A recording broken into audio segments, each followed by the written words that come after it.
Welcome to the Tech Egg. Don't get scrambled. Enjoy the video.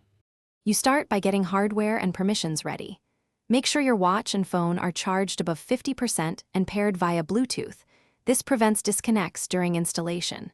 Next, install the official companion app and a trusted live wallpaper or gift-to-watch face converter on your phone. If your watch requires developer or install permissions to add custom faces, enable them now.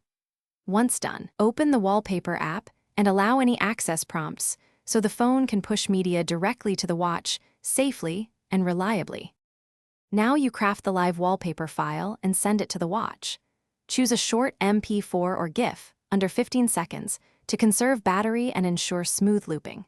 Use the app's crop tool to match your watch resolution and keep the aspect ratio to avoid distortion. Then export in the recommended watch face format. Many apps directly push the file via the companion app. If your watch is more advanced, you can sideload using ADB. Just follow the app's transfer steps so the file installs into the watch face manager. Finish by applying and verifying the live wallpaper on your watch. Open the face picker or watch settings and select the newly installed live face, then test playback for smoothness and responsiveness. Make adjustments to brightness, loop speed, or animation length to balance looks versus battery life. If the face fails to install or stutters, reboot both devices first, then re-export at a lower bitrate or shorter duration. If you still see errors, check the companion app logs or reinstall the app to clear permission glitches. Thanks for watching. Consider subscribing if I helped unscramble your problems.